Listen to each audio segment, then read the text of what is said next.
Izin Pak Dokter, kami dari pers boleh berbagi sedikit tanggapannya tentang terkait tampal batas wilayah provinsi Jambi dan Sumsel. Mengingat Pak Dokter, kami anggap berpengalaman di bidangnya. Seperti apa tanggapannya Pak Dokter? Ya, Pak Dokter. tapal batas itu berada di wilayah Kecamatan Rawasulu, tepatnya di wilayah Desa Simpang Nibung. Saya sering melihat di lokasi tersebut yang saat ini dibangun itu masih ada permasalahan klaim daripada pemilik tanah, sehingga tugu atau tapal batas itu tidak berlangsung sebagaimana jadwal yang ditentukan.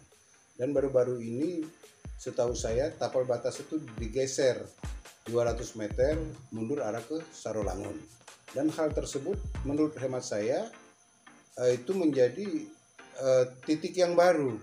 Padahal tapal batas itu sudah ditetapkan pada tahun-tahun yang silam antara Provinsi Jambi dengan Provinsi Sumatera Selatan.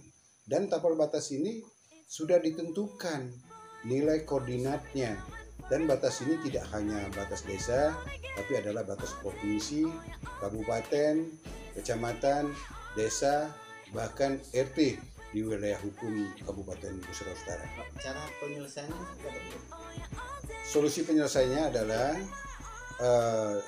bersama-sama pemerintah Provinsi Jambi, pemerintah Provinsi Sumatera Selatan, Kakanwil Jambi, Sumatera Selatan, Pemda Provinsi Kabupaten Sarolangun, Pemda Kabupaten Busira Utara beserta kedua kanta yang berbatasan langsung dengan tapal batas itu, yaitu kantor pertanahan Kabupaten Sarolangun dan kantor pertanahan Kabupaten Busira Utara untuk meninjau, untuk menetapkan nilai-nilai koordinat yang sudah ditentukan oleh stakeholder kita pada masa lampau.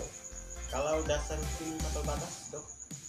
Ya, dasar hukum tapal batas itu sudah diatur di dalam Permendagri tentang tapal batas, dan kewenangan ini penuh ada pada pemerintah provinsi. Jadi tidak boleh ditetapkan lagi karena ketentuan besaran nilai koordinat itu sudah ada sebelum tapal batas ini permanen.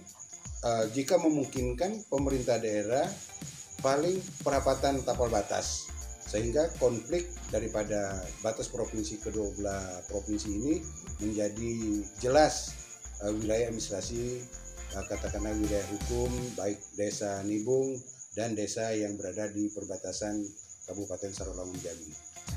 Dan memang rancu wilayah hukum Kabupaten Muratara, saya lihat arah ke wilayah desa Nibung ada pustu yang berada di wilayah Kabupaten Muratara, pustu daripada Sarolangun Jambi. Dan ini rancu, dan masyarakat juga atas dasar suka tidak suka, yang suka masuk Provinsi Jambi, Jambi. Padahal ini batas sudah sangat jelas, tinggal menerapkan aja titik koordinat yang dimaksud dan perapatan tugu yang berada di perbatasan antara Provinsi Jambi dan Provinsi Sumatera Selatan untuk meminimalisir permasalahan yang ada, sehingga kerancuan ini bisa ditetapkan, bisa ditentukan lagi, bukan memberi nilai yang baru, namun nilai koordinat secara GPS itu sudah ada. Tinggal menetapkan di mana titik yang dimaksud itu berada, diterapkan secara di lapangan, secara fisiknya di mana batas antara kedua belah provinsi tersebut. Menurut pengetahuan Pak Dokter, tapal batas yang sebenarnya menurut keterangan dari masyarakat mengatakan batas wilayah antara Sumsel dan Jambi itu aliran sungai. Apa Pak Dokter satu pendapat dengan pendapat tersebut? Ya, jika dia berbatas sungai, tentunya garis batas itu berada di tengah-tengah sungai. Sebagian misalnya jika dia berada di Sungai Singkut, berapa lebar Sungai Singkut itu, makanya batas itu, misal Sungai Singkut itu 10 meter lebarnya, 5 meter masuk ke bagian Provinsi Jambi, 5 meter masuk ke bagian Sumatera Selatan. Jadi sungai itu milik bersama, bukan hak salah satu provinsi saja. Itu jika dia batas alam.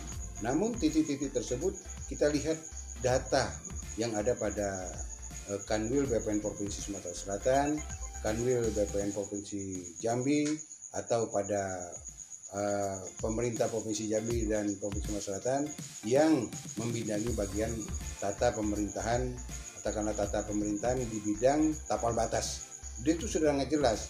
Sebelum ditetapkan batas juga sudah ada penentuan, katakanlah penetapan batas itu sudah sangat jelas. Sudah ada kompromi kedua provinsi, baik kabupaten, tokoh masyarakat di waktu itu. Sebelum titik tapal batas itu dicor dan dipasang. Dan batas itu sudah sangat jelas. Tinggal lagi kita menerapkan di mana titik yang dimaksud oleh pendahulu dulu dan meletakkan katakanlah tugu berbatasan itu pada titik yang ditentukan. Bukan titik baru. Titik itu sudah ada, tinggal lagi menerapkan nilai koordinat itu secara nyatanya di mana di lapangan. Saat ini informasinya dari titik yang katakanlah berselisih saat ini dibangun, dikritisi oleh salah satu pihak masyarakat karena tanah itu terdaftar pada kantor pertanahan Kabupaten Musira Utara, wilayah hukum Kabupaten Musira Utara, sehingga mereka berkeberatan jika tugu itu dibangun di tanah mereka. Kalau kita arah ke Sarolangun itu sebelah kiri itu kayaknya terhambat pembangunan tugu. Sebelah kanan itu kayaknya berlanjut, namun masih ada juga kritik daripada masyarakat karena tanah itu berada di wilayah Kabupaten Musira Utara. Oke, terima kasih. Assalamualaikum warahmatullahi wabarakatuh. Waalaikumsalam dan sama-sama.